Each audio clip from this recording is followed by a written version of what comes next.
नमस्कार, मेरा नाम है सोनू निगम और स्वागत है आपका हमारे इस चैनल पे। तो काफ़ी दिनों बाद ये वीडियो आई है और ये वीडियो स्पेशल वीडियो है क्योंकि इस वीडियो में हम क्लास 12th पॉलिटिकल साइंस के कुछ ऑब्जेक्टिव टाइप क्वेश्चन आंसर को देखने वाले हैं। हम ये देखने वाले हैं कि किस तरह से क्वेश्चन जो हैं वो पूछे जा सकते हैं। आपको पता है कि अभी प्री बोर्ड्स हुए हैं स्कूल्स में, तो उसमें से भी कुछ एक आध क्वेश्चंस लिए गए हैं और बाकी कुछ क्वेश्चंस हमने खुद जो है तैयार भी किए हैं।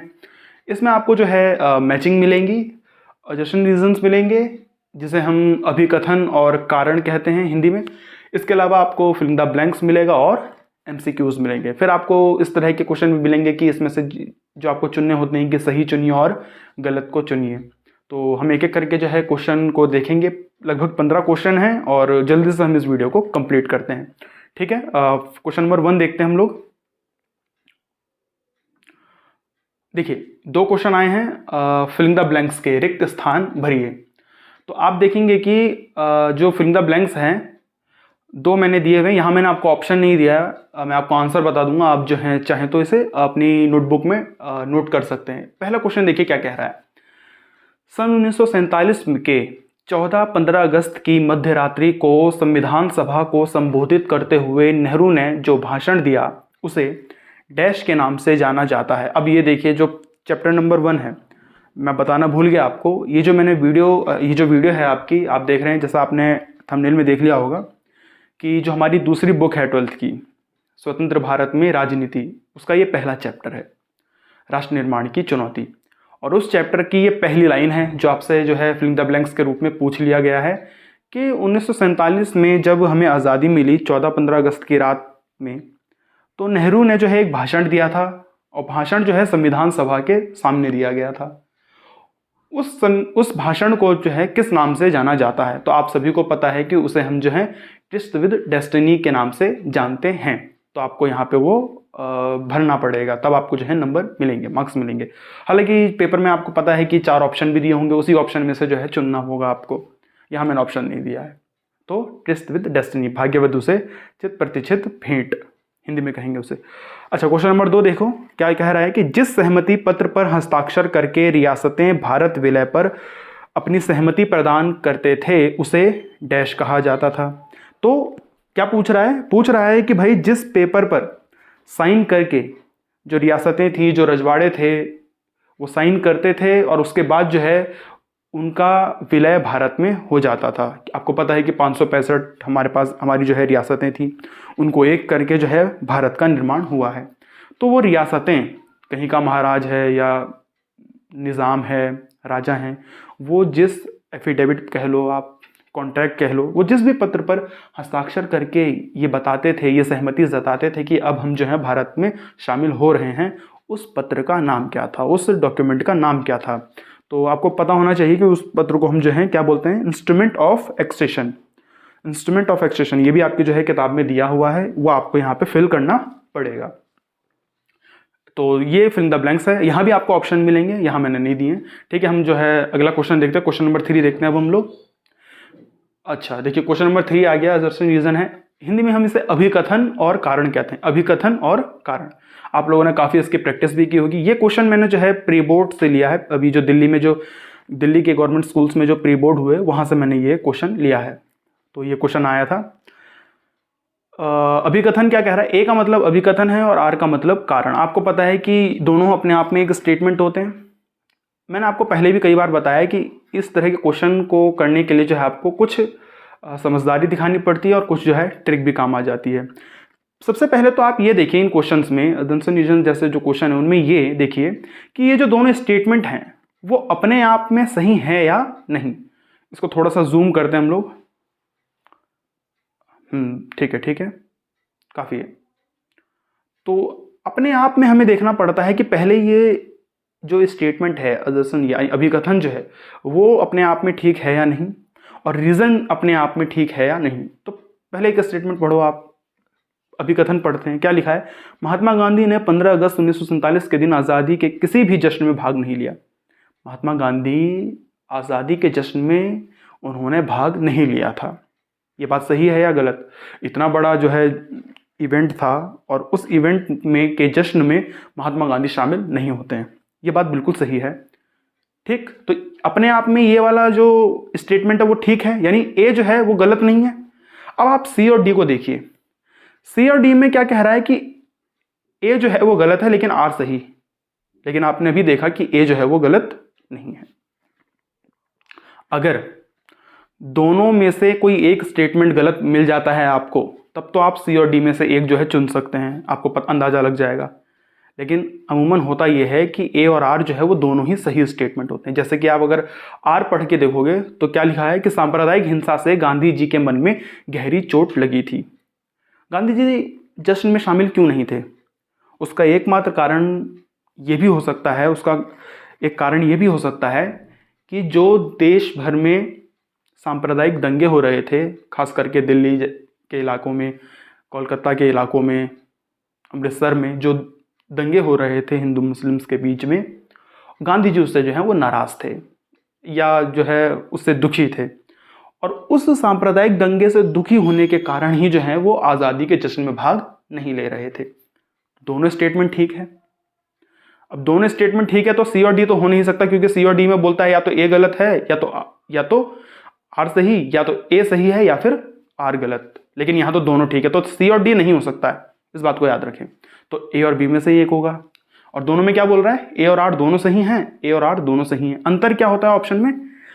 जो ए होता है वो ये कहता है कि असर्शन और रीजन दोनों सही हैं, अभिकथन और कारण दोनों सही हैं। लेकिन आर जो है यानी कि रीजन जो है वो ए को, ऊपर वाले स्टेटमेंट को अच्छे से एक्सप्लेन कर रहा है, डिफाइन कर रहा है। यानी जो रीजन दिया गया है वो बिल्कुल एक्सप्लेन कर रहा है हमारे असर्शन को, यानी कि अभिकथन को, जो स्टेटमेंट है। और दूसरे में लिखा हुआ है कि भाई ए और आर दोनों अपने आप में तो सही हैं, दोनों सही स्टेटमेंट है, लेकिन आर जो है वो ए को सही से एक्सप्लेन नहीं कर रहा है। अब इसमें आप कैसे तय करेंगे कि एक्सप्लेन कर रहा है या नहीं? तो वैसे तो आप देखिए कि ये इस क्वेश्चन में तो बड़ा आसान है, क्योंकि ये जो दोनों स्टेटमेंट है वो ठीक भी हैं और आर जो है वो ए को एक्सप्लेन भी कर रहा है कि जो ए स्टेटमेंट कही गई है उसका कारण क्या है? आर है।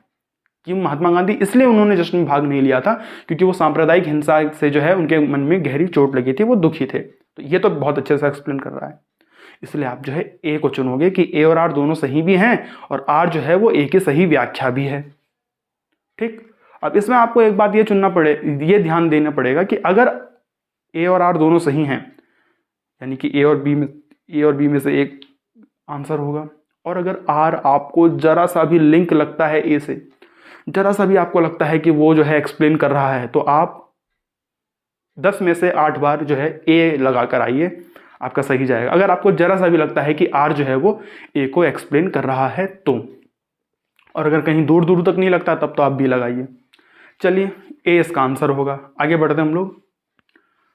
इंटरेस्टिंग क्वेश्चन होते हैं ये, लेकिन जो है हमें थोड़ा सा ध्यान देना पड़ता है। ये क्वेश्चन भी मैंने जो है प्री बोर्ड से लिया हुआ है। ब्रिटिश इंडिया 2 भागों में था। ब्रिटिश इंडिया किस इंडिया को कहते हैं भाई? ये कौन सा इंडिया है? ब्रिटिश इंडिया, आज़ादी से पहले के इंडिया को हम ब्रिटिश इंडिया कहते हैं, जिसके ऊपर जो है अंग्रेज़ों का शासन था। अब आप देखिए, जो आज आपको भारत दिखता है ना, उसमें से कुछ इलाके तो ऐसे हैं जहाँ पे रियासतें थी, जहाँ राजा महाराजा, निज़ाम, बादशाह टाइप के लोग जो है उनका राज था। और हमारे इसी इंडिया में कुछ इलाके ऐसे हैं जहाँ पे आज़ादी से पहले अंग्रेज़ों का डायरेक्ट रूल था, जैसे बंगाल के इलाकों पे, मद्रास के इलाकों पे। ये सब ब्रिटिश इंडिया का पार्ट है। तो ब्रिटिश इंडिया जो है ना वो 2 हिस्सों में बटा हुआ था। एक ऐसा हिस्सा था जहाँ पे ब्रिटिशर्स का प्रभुत्व था, जैसे मैंने आपको बताया बंगाल है, मद्रास है। और दूसरी तरफ कुछ ऐसे इलाके थे जहाँ पे देसी रजवाड़े थे, देसी रियासतें थी, जैसे निज़ाम है, पटियाला, जूनागढ़, ये सब जो है देसी रियासत है। तो 2 तरह के जो है हिस्से, क्षेत्र थे यहाँ पे। एक स्टेटमेंट बिल्कुल ठीक बात है, बिल्कुल सही बात है। आर क्या कह रहा है? भारत में 565 रजवाड़े थे। ये भी दोनों स्टेटमेंट ठीक है, यानी ए भी ठीक है और आर भी ठीक है। तो ए और बी में से एक होगा, क्योंकि दोनों में ऑप्शन है ए और आर दोनों सही, ए और आर दोनों सही। अब ये देखना है कि आर ए को एक्सप्लेन कर रहा है या नहीं। अगर एक्सप्लेन कर रहा है तो ए मार देंगे हम लोग, और अगर एक्सप्लेन नहीं कर पा रहा है सही से तो हम बी लगा देंगे। अब मेरे हिसाब से तो बिल्कुल भी एक्सप्लेन नहीं कर पा रहा है, क्योंकि जो बात इसमें कही गई है उसके लिए जरूरी यह है कि यहां एक और चीज कही जाए, आर में एक और चीज हो कि बाकी के क्षेत्रों पर ब्रिटिशर्स का दबदबा था। मद्रास का जिक्र हो जाता या बंगाल का जिक्र हो जाता। लेकिन जैसा मैंने आपको कहा कि अगर आपको हल्का सा भी लगता है कि आर जो है वो ए से लिंक कर रहा है, हल्का सा भी लगता है कि एक्सप्लेन कर रहा है, तो आप ए के साथ जाइए। अब मैं ऐसा क्यों बोल रहा हूँ कि हल्का सा भी मेरे को लगता है कि वो एक्सप्लेन कर रहा है, इसलिए कर रहा है क्योंकि यहाँ पे बात हुई है कि दूसरे हिस्से में जो है देसी रजवाड़े थे, और यहाँ पे जिक्र हो गया है देसी रियासतें जो हैं वो कितनी थी उस समय, 565।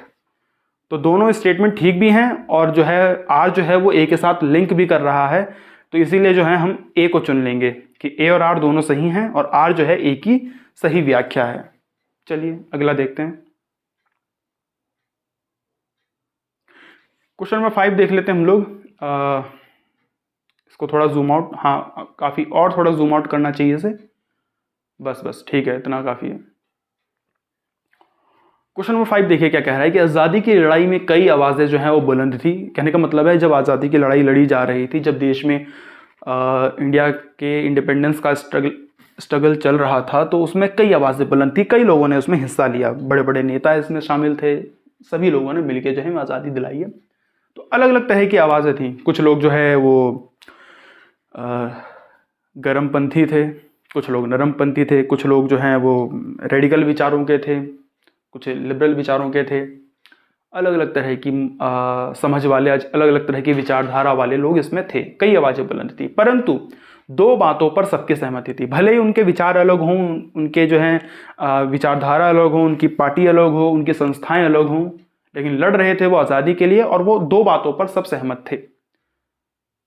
अब ये जो स्टेटमेंट कही गई है कि भाई आज़ादी की लड़ाई में कई आवाज़ें बुलंद थी, कई लोग शामिल थे, लेकिन दो बातों पर सब सहमत थे, और स्टेटमेंट 4 दिए, इनमें से 2 आपको वो चुननी है कि वो कौन सी 2 बातें थी जिस पे सब जो हैं सहमत थे। तो ऊपर दिए गए कथनों को ध्यान में ऊपर दिया ये जो कथन दिया है उसको ध्यान में रखें, आपको सही विकल्प चुनना है। पहला स्टेटमेंट क्या कह रहा है कि आज़ादी के बाद केवल कांग्रेस की सरकार रहेगी। क्या ये बात पर सबकी सहमति थी कि आज़ादी के बाद कांग्रेस जो है सरकार बनाएगी? नहीं, ये बात गलत है। आपको पता है कि आज़ादी के बाद जो हमारे यहाँ डेमोक्रेसी को जो है फॉलो किया गया, चुनाव हुए, इलेक्शंस हुए, उसके बाद कांग्रेस ने जीत उसमें हासिल की, तब जाके जो है कांग्रेस की सरकार वहां पे बनी। अंतरिम सरकार में तो सिर्फ कांग्रेस नहीं बाकी लोग भी शामिल थे। खैर, तो ये बात गलत है कि सब ये मान के थोड़ी बैठे थे कि कांग्रेस की ही सरकार रहेगी, ऐसा बिल्कुल नहीं था। तो ए तो नहीं हो सकता, ए गलत है। तो अब जिस ऑप्शन में ए है उसे आप हटा दीजिए। ए तो नहीं हो सकता क्योंकि इसमें फर्स्ट आ गया है, बी भी नहीं हो सकता क्योंकि इसमें फर्स्ट आ गया, क्योंकि ये तो रॉन्ग स्टेटमेंट हो गया। तो ए और बी नहीं है, इतना पता हो गया आपको। अब सी और डी में से एक चुनना है आपको, सी और डी में से एक चुनना है।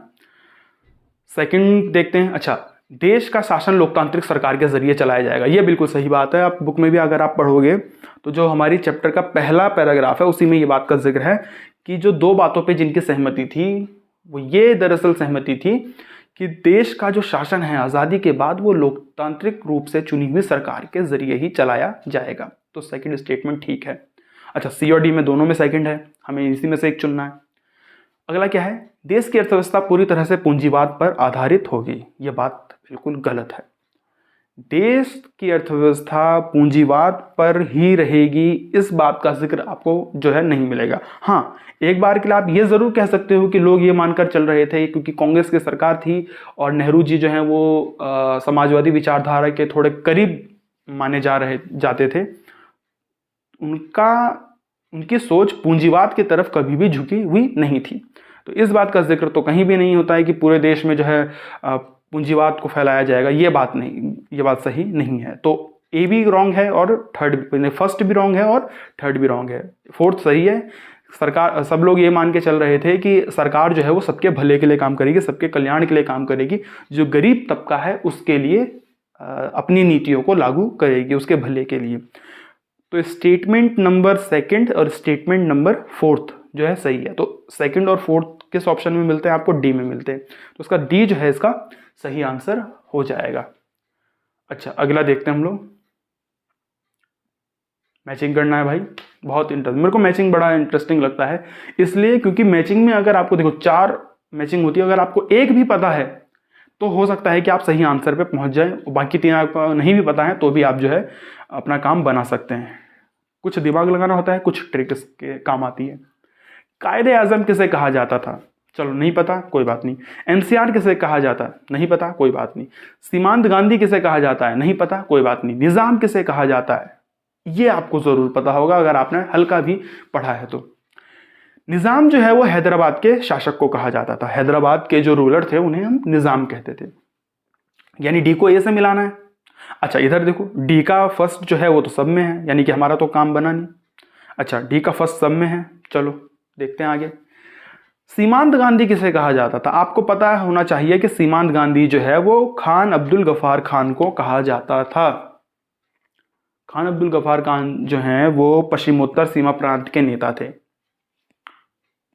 कश्मीर से पश्चिम का जो हिस्सा है।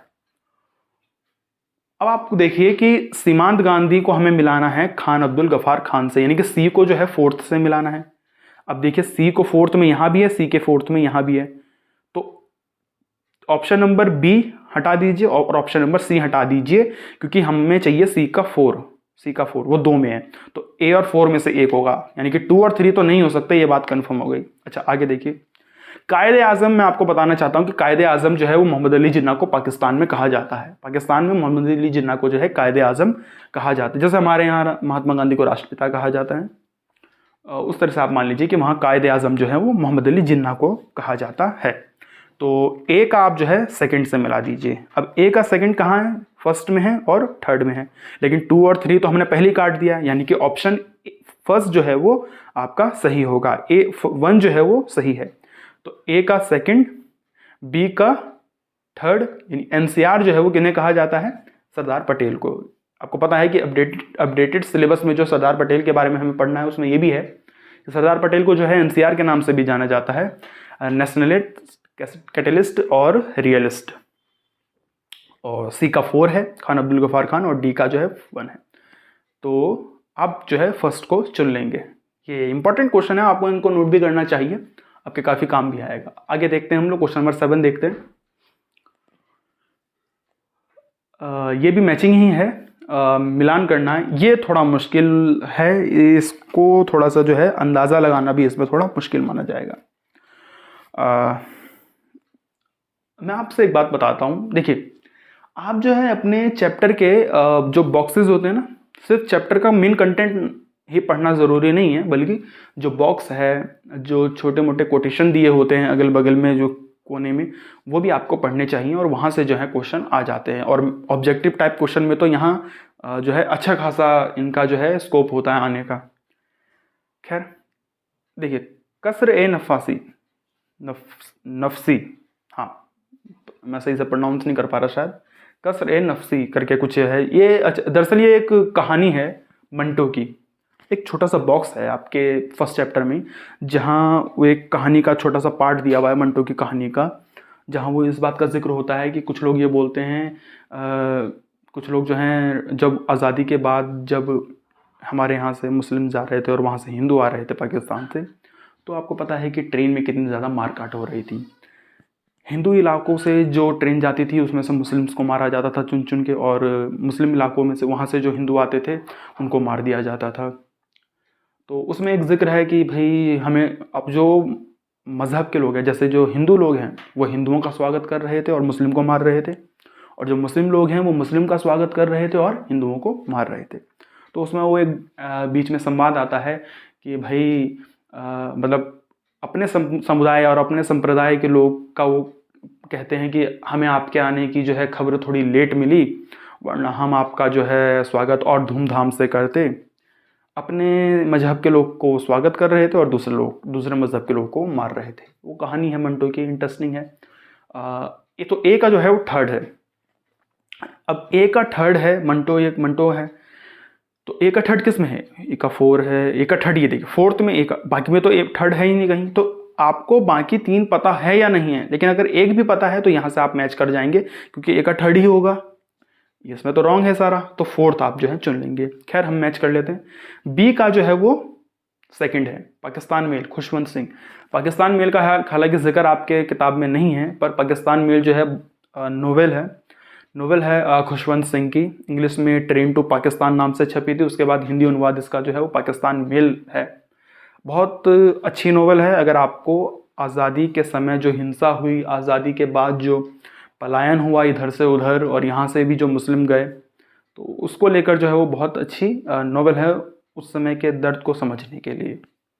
खैर, सी का फर्स्ट है सुबह आज़ादी, जो है ये नज़्म है फैज़ अहमद फैज़ की, आपके किताब में भी दिया हुआ है। ये दाग दाग उजाला ये सब गदीदा शहर, वो जो है नज़्म है वो फैज़ अहमद फैज़ की है, सुबह आज़ादी के नाम से। नागमणि का संपादन कौन करते थे, तो वो अमृता प्रीतम है, वो ये भी जो है पोएट थी। तो नागमणि जो है उनका ये संपादन एडिट करती थी उन्हें वो। डी का 4 ये हो जाएगा। तो ये भी मैचिंग आपकी जो है हो गई। आप देखिए कि अगर आपको एक पता है तो आप मैच कर जाएंगे। चलिए आगे बढ़ते हैं, क्वेश्चन नंबर 8 में आते हैं। देखिए फिर से आ गया ये अभिकथन और कारण वाले। ये क्वेश्चन मैंने जो है बुक से ही तैयार किया है। देखिए क्या कह रहा है कि संविधान में, कॉन्स्टिट्यूशन में राज्य के नीति निर्देशक सिद्धांतों के अंतर्गत, जो directive principle of state policy है, उसके अंतर्गत लोक कल्याण के उन लक्ष्यों को स्पष्ट कर दिया गया था जिससे राजनीति व सरकार को जरूर पूरा करना चाहिए। यहाँ जिसे होगा, जिससे नहीं होगा, यहाँ होगा जिसे। यानी कि संविधान के अंदर जो नीति निर्देशक तत्व दिए गए हैं उसमें यह बात लिख दिए गई है, इस बात का जिक्र कर दिया गया है कि सरकार ऐसी नीतियों को लागू करेगी जो लोक कल्याण को बढ़ावा देने के लिए जरूरी है। यह स्टेटमेंट हो गया। अच्छा, रीजन क्या दिया है इसका? इसका रीजन ये दिया है कि असली चुनौती उस समय ये थी कि भाई आर्थिक विकास करना है, गरीबी को खत्म करना है और इस तरह की नीति हमें तैयार करनी है। तो सरकार को नीतियां इस तरह से तैयार करनी थी कि वो आर्थिक विकास कर पाए और गरीबी के खात्मे के लिए काम कर पाए। इसीलिए जो है कॉन्स्टिट्यूशन में राज्य के नीति निर्देशक तत्व दिए गए थे। दोनों स्टेटमेंट भी ठीक है और आर जो है वो ए को एक्सप्लेन भी कर रहा है, बिल्कुल ठीक तरह से एक्सप्लेन कर पा रहा है। तो यानी कि ए ऑप्शन जो होगा कि ए और आर दोनों सही हैं और आर जो है वो एक की सही व्याख्या भी कर रहा है।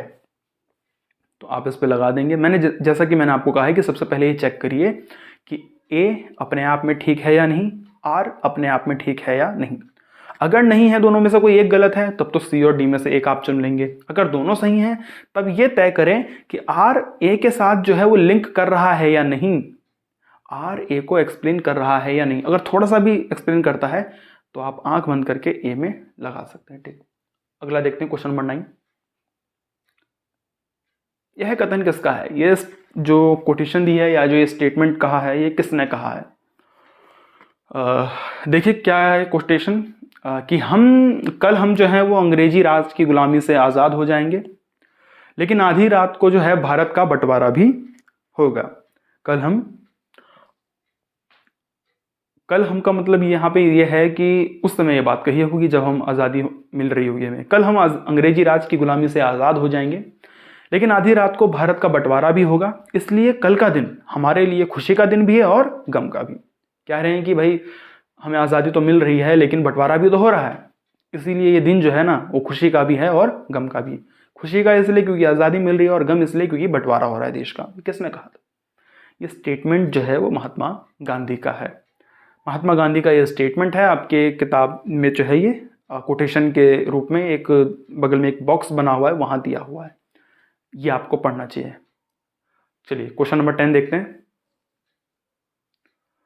ये देखिए अब छोटा सा जो है पैराग्राफ जैसा इसमें दिया हुआ है। पैराग्राफ पहले हम लोग पढ़ते हैं। ये पैराग्राफ भी जो है हमने किताब से ही डायरेक्ट उठाया हुआ है। भारत अपनी आकार और विविधता में किसी देश के बराबर था, किसी भी महादेश के बराबर है। आकार मतलब साइज के हिसाब से, और विविधता मतलब जो हमारी अलग अलग आइडेंटिटीज हैं। क्या कि अलग अलग धर्म के लोग हैं, अलग अलग भाषा बोलने वाले लोग हैं। एक ही धर्म के अंदर अलग अलग पंथ भी हो सकते हैं, अलग अलग जातियां हो सकती हैं। एक ही राज्य के अंदर अलग अलग भाषा बोलने वाले लोग हैं, लोग अलग अलग जो हैं संस्कृति को फॉलो करते हैं। तो विविधता है, डाइवर्सिटी है। और इस मामले में तो हम किसी एक महादेश के बराबर हैं। ये पूरे यूरोप में इतनी डाइवर्सिटी नहीं है जितना हमारे केवल अपने भारत में है। यहाँ अलग अलग बोली बोलने वाले लोग थे, उनकी संस्कृति अलग अलग थी और वे अलग अलग धर्म के अनुयायी थे, फॉलोअर थे। उस वक्त आम तौर पर यही माना जा रहा था कि इतनी सारी विविधताओं से भरा हुआ कोई भी देश ज़्यादा दिनों तक एकजुट नहीं रह सकता। देश के विभाजन के साथ तो लोगों के मन में जो ये आशंका समाई हुई थी वो सच भी साबित हो गई थी, क्योंकि हमने देखा कि जो हमारा विभाजन हुआ वो तो टू नेशन थ्योरी के ऊपर हुआ। इसलिए हुआ क्योंकि कुछ लोगों का ये मानना था कि भाई हिंदू और मुस्लिम एक साथ नहीं रह सकते। मुस्लिम लीग ये मानकर चल रही थी कि हिंदू मुस्लिम एक साथ नहीं रह सकते, इसलिए बंटवारा हो जाना चाहिए। तो ऐसे तो हमारे देश में बहुत सारी विविधताएं हैं, तो क्या हमारे देश के बहुत सारे टुकड़े हो जाने चाहिए थे? इस बात का जो मन में आशंका थी वो तो सच भी साबित हुई विभाजन के साथ। इसीलिए भारत के भविष्य को लेकर गंभीर सवाल उस समय हमारे सामने खड़े थे। अब ये जो पूरा कथन दिया है, ये जो पूरा पैराग्राफ आप कह लीजिए या एक बड़ा स्टेटमेंट आप कह लीजिए, ये जो है वो किस चीज से रिलेटेड है? राष्ट्र निर्माण की किस चुनौती से ये रिलेटेड? अब राष्ट्र निर्माण की 3 चुनौतियां थी, आपको पता है, इसमें किस चुनौती का जिक्र हो रहा है? तो जिन्होंने क्वेश्चन आंसर अच्छे से पढ़े हैं, चैप्टर अच्छे से तैयार किया है, क्लासेस अच्छे से अटेंड की हैं, तो वो आंख बंद करके केवल सुन के जो है बता देंगे कि यहाँ पे जिस चुनौती का जिक्र हो रहा है वो क्या है? देश को एकता के सूत्र में बांधने की चुनौती, कि किस तरह से देश को हम एक रखें। अलग अलग भाषा बोलने वाले लोग हैं, अलग अलग बोली बोलने वाले लोग हैं, अलग अलग धर्म हैं, जातियां अलग अलग हैं, तो किस तरह से हम देश को एक रखेंगे, अलग अलग रियासतों को हम एक करेंगे, ये चुनौती का जिक्र यहाँ पे हो रहा है। बाकी जो 2 चुनौती और क्या है, वो लोकतंत्र की स्थापना करने की चुनौती है और तीसरी है आर्थिक विकास करने की चुनौती। ठीक, तो यहाँ जो जिक्र हो रहा है, इस स्टेटमेंट में जो जिक्र है वो क्या है? एकता के सूत्र में बांधने की चुनौती। चलिए, क्वेश्चन नंबर 10 है, हो गया। अब हम अगला देखते हैं।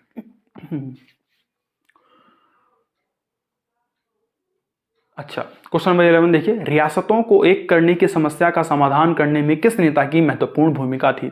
बहुत आसान क्वेश्चन है। वो कौन से नेता थे जिन्होंने रियासतों को एक करने में सबसे बड़ी भूमिका निभाई? एडिशनल जो सब्जेक्ट है हमारा, उसमें तो ये उसका पूरा ही जिक्र है। आपको पता है कि जो हमारे पटेल साहब थे, सरदार वल्लभ भाई पटेल, वो जो हैं मुख्य कर्ता धर्ता रहे देश को एक करने में, रियासतों को एक करने में। ठीक, बाकी सबका रोल रहा, महात्मा गांधी का भी, नेहरू का भी, अंबेडकर का भी, सबका रोल था, लेकिन जो मुख्य भूमिका निभाई वो पटेल ने। तो सी इसका आंसर हो जाएगा। एक क्वेश्चन मैंने आपके लिए जो है छोड़ दिया है, क्वेश्चन नंबर 12 देखिए कि किस रियासत ने सबसे पहले भारत विलय पर सहमति जताई? 565 रियासतें थी जो भारत में शामिल होने वाली थी। वो कौन सी रियासत थी जिसने सबसे पहले भारत में शामिल होने पर सहमति जताई थी? पहला रियासत कौन था? तो वो आप, यहाँ मैंने ऑप्शन नहीं दिया क्योंकि ये मैंने आपके लिए छोड़ दिया है। तो जिन्हें पता है वो कमेंट बॉक्स में लिख दें, जिन्हें नहीं पता वो 10-5 मिनट रिसर्च करें और फिर आएँ। चलिए अगला देखते हैं, क्वेश्चन नंबर 13 देखते हैं। इसी क्वेश्चन है सारे। अच्छा, क्वेश्चन नंबर 13 कहता है कि निम्नलिखित कथनों में से सही की पहचान करें। जो स्टेटमेंट 3 दिए हुए हैं इनमें से कौन सा सही है कि बताएं। अब आप देखिए, ऑप्शन देखेंगे तो 1 भी सही हो सकता है, 2 भी सही हो सकता है, 3 भी सही हो सकता है। देखते हैं कितने सही हैं और कौन से सही हैं। अधिकतर रजवाड़े होना चाहिए था यहाँ पे। अधिकतर रजवाड़े भारतीय संघ में शामिल होना चाहते थे, यानी कि जो 565 रियासतें थी उनमें से ज्यादातर रियासतें भारत के साथ तो शामिल होना चाहती थी, कुछ जो है नानुकर कर रही थी, जैसे हैदराबाद, जूनागढ़ और जम्मू कश्मीर। ये कुछ ऐसी रियासतें थी जो है जिनमें प्रॉब्लम आई, यानी कि लेकिन ज्यादातर जो है वो अधिकतर रियासतें भारत के साथ शामिल होना चाहती थी। स्टेटमेंट बिल्कुल ठीक है, फर्स्ट हो गया। अच्छा, सेकंड स्टेटमेंट कह रहा है भारत सरकार कुछ राज्यों को स्वायत्तता देने के लिए भी तैयार थी, यानी कि जो उस समय इंडियन गवर्नमेंट थी, जो अंतरिम सरकार बनी थी, वो कुछ राज्यों को, कुछ रियासतों को स्वायत्तता भी देने के लिए तैयार थी, ऑटोनॉमी भी देने के लिए तैयार थी कि ठीक है आप हमारे साथ शामिल हो जाइए, आपके जो आंतरिक मामले हैं, जो आपके क्षेत्रीय मामले हैं, उस पर आप जो है पूरी तरह से कंट्रोल रखिएगा, लेकिन आप भारत के साथ शामिल हो जाइए। क्या भारत ने जम्मू कश्मीर को ये ऑफर नहीं किया? बिल्कुल किया। यानी कि भारत सरकार कुछ राज्यों को स्वायत्तता देने के लिए तैयार थी, ये बात बिल्कुल ठीक है। कश्मीर को जब हमने अपने साथ शामिल किया तो हमने उसे ऑटोनॉमी दी। अच्छा, यानी कि सेकंड भी सही है, फर्स्ट भी सही हो गया, सेकंड भी सही हो गया। थर्ड देखते हैं। आज़ादी के बाद भारत सरकार जो है वो भाषाई आधार पर राज्य का सीमांकन करने से डर रही थी। बिल्कुल ठीक बात है। हालांकि पहले जब हम आज़ादी की लड़ाई लड़ रहे थे, जब नागपुर अधिवेशन हुआ, मैं डेट नहीं बताऊंगा क्योंकि क्वेश्चन आगे है, नागपुर अधिवेशन जब हुआ था तो यह तय हुआ था कि भाषा के आधार पर राज्य बनाए जाएंगे, लेकिन आज़ादी के बाद सरकार जो है वो भाषा के आधार पर राज्य बनाना नहीं चाहती थी। हालांकि आज आप देखेंगे तो भाषा के आधार पर सभी राज्य हैं लगभग, है ना, क्योंकि बाद में जो है वो स्टेट रिऑर्गेनाइजेशन कमीशन बनाया गया, भाषाई आधार पर फिर राज्य बनाया गया। लेकिन आज़ादी के तुरंत बाद जब मांगे उठ रही थी कि भाषा के आधार पर राज्य बनाइए, बंगाली बोलने वाले लोगों का बंगाल बना दीजिए, तमिल बोलने वाले लोगों का तमिलनाडु बना दीजिए, तेलुगु बोलने वाले लोगों के लिए आंध्र प्रदेश बना दीजिए, ये जो डिमांड हो रही थी भाषा के आधार पर राज्य बनाने की, सरकार उससे पीछे हट रही थी। सरकार का मानना ये था कि वैसे ही देश के अंदर इतनी ज़्यादा दंगे और इतनी ज़्यादा जो है बंटवारा फैल रहा है, वैसे ही जो है लोग जो हैं एक दूसरे के खिलाफ खड़े हो रहे हैं। ऐसे में भाषा के आधार पे पूरे देश को बांट देना राज्यों में, ये देश के लिए समस्या पैदा कर सकता है। तो सरकार डर रही थी, यानी ये स्टेटमेंट भी ठीक है। तो पहला भी ठीक हो गया, देखिए दोनों ठीक हो गया। तो तीनों ऑप्शन आपको सी में मिल रहे हैं, फर्स्ट, सेकंड, थर्ड। तो आप सी को जो है चुन लेंगे। तो ये भी आपका हो गया। अच्छा ठीक है, क्वेश्चन नंबर 14 देखते हैं हम लोग। निम्नलिखित में से विषम का चयन करें। विषम मतलब ऑड वन आउट आपको निकालना है इसमें से, यानी कि इसमें से कुछ ऐसे होंगे जिनके सामने जो है जो लिखा गया है वो उससे मैच नहीं करता है। पहला देखते हैं, सर्वप्रथम सार्वभौमिक मताधिकार। भारत में जो सबसे पहले सार्वभौमिक मताधिकार यानी सर्वप्रथम सार्वभौमिक मताधिकार का जो इस्तेमाल किया, सार्वभौमिक मताधिकार मतलब जो 18 से जो आज माना जाता है कि जो 18 से वर्ष से ऊपर के व्यक्ति होता है, महिला या पुरुष, या फिर महिला पुरुष से अलग भी, वो सभी जो है मत का इस्तेमाल कर सकते हैं, उनको ये अधिकार होना चाहिए। इस चीज़ को सबसे पहले प्रैक्टिस कहाँ किया गया था भारत में? मणिपुर में। 1948 में जो है मणिपुर में पहली बार जो है सार्वभौमिक मताधिकार का पूरी तरह से प्रयोग किया गया था, सभी को जो है वोटिंग का राइट दिया गया था।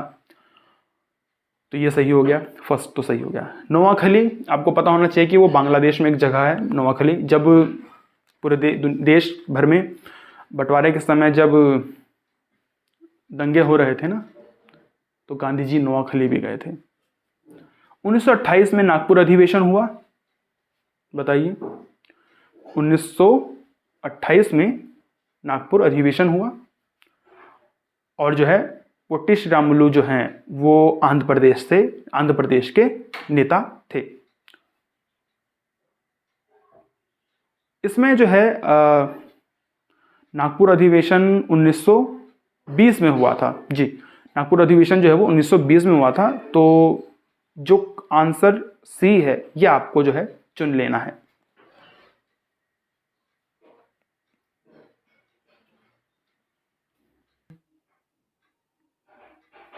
ठीक है, तो हम अगला क्वेश्चन देखते हैं, क्वेश्चन नंबर 15 देखते हैं। हाँ, तो ये लास्ट क्वेश्चन है।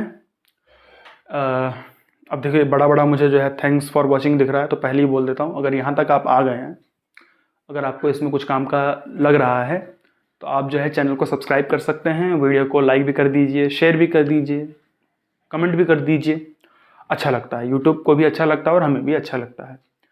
अच्छा, क्वेश्चन नंबर 15 देखिए क्या कह रहा है कि सर्वप्रथम अपने राज्य को भारतीय संघ से आज़ाद रखने की घोषणा किसने की? वो कौन सी रियासत थी? मैंने आपको क्वेश्चन क्या दिया है पहला, कि वो कौन सी रियासत थी जो सबसे पहले भारत के साथ मर्ज हुई, शामिल हुई भारत में। यहां पूछ रहे हैं क्या कि वो कौन सी रियासत थी जिसने सबसे पहले ये घोषणा की कि हम भारत के साथ शामिल नहीं होंगे। कौन सी थी वो रियासत?